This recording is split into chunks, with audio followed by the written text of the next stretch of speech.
Bush administration walked away from the Kyoto Treaty and the Newsom administration signed it. The Bush administration decided to demonize marriage equality, and Gavin Newsom decided to marry everybody. Yes, he's getting married himself this summer to the lovely Dr. Siegel.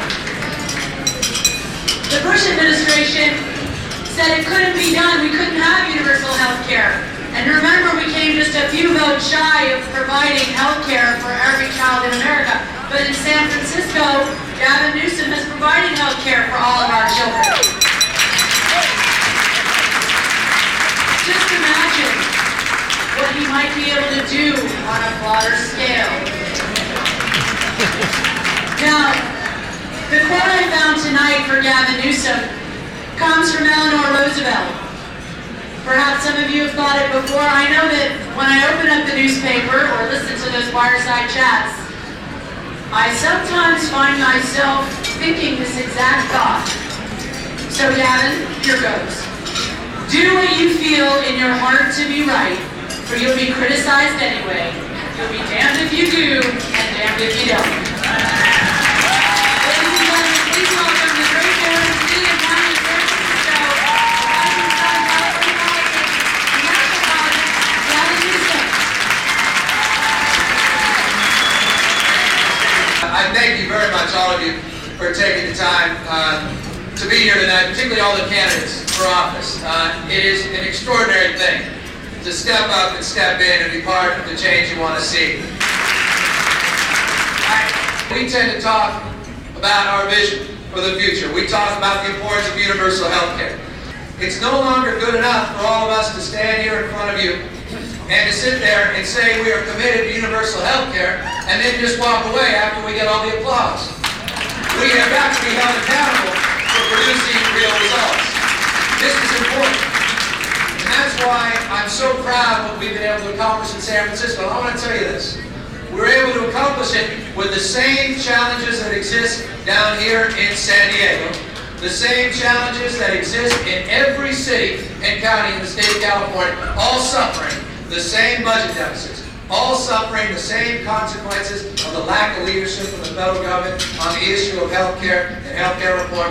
Yet we became, and we are, the first city in this state and country that is providing comprehensive, early, and long-term health care to all of our citizens, regardless of status, may I say, regardless of pre-existing conditions. We're doing it in San Francisco. We're not talking about it. And I'm proud of that.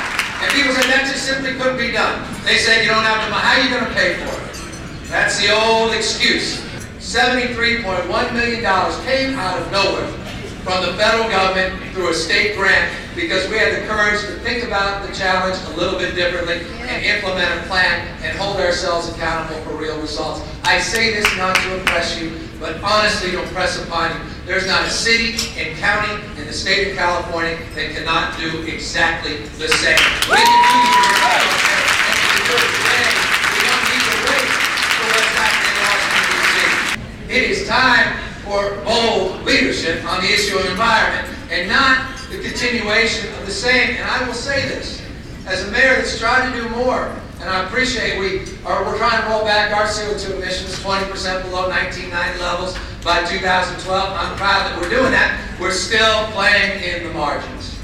We're still playing in the margins. And it's time for us to reconcile this, to step up in significant ways. AB 32 was a good first step, but only a first step.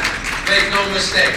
It is not good enough to talk about rolling back the opportunity to roll back emissions, a few percentage here, a few percentage there. If we're going to get serious, if for no other reason, get serious about global competition as it relates to green-collar jobs and the innovative economies that will come from it, then let's at least recognize that we've got to require more than 2,500 zero-emission vehicles in the state of California as a minimum annual requirement to our air resources board.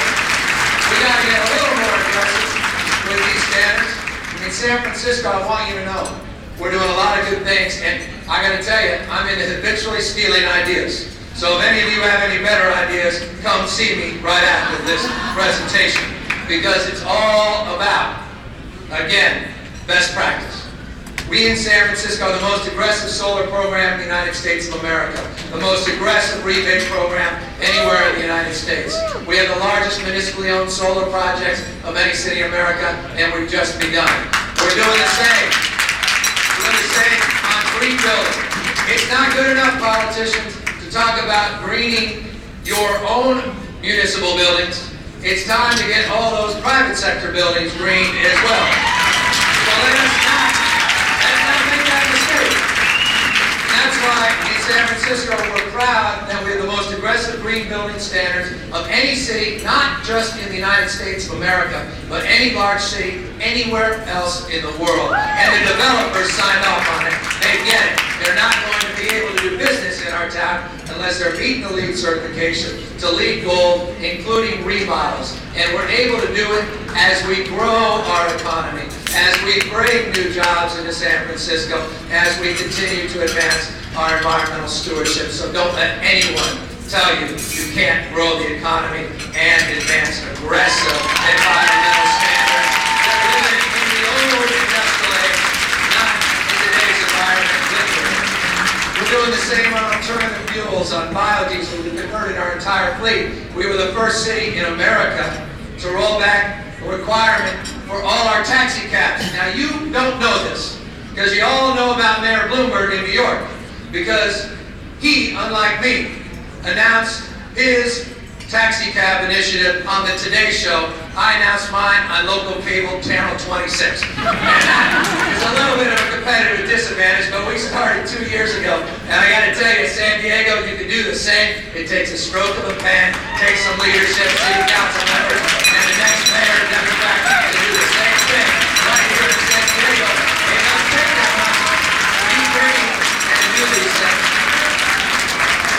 It's time we get serious about wind energy. It's time we get serious about wave energy. It's time to come to San Francisco later this year. I invite all of you to come right there at the mouth of the bay, right below the beautiful Golden Gate Bridge, and you will see us take an inverted wind energy system and place it right under the water in the mouth of the bay to take advantage of all that tidal flow that comes in and out each and every day in the Bay Area.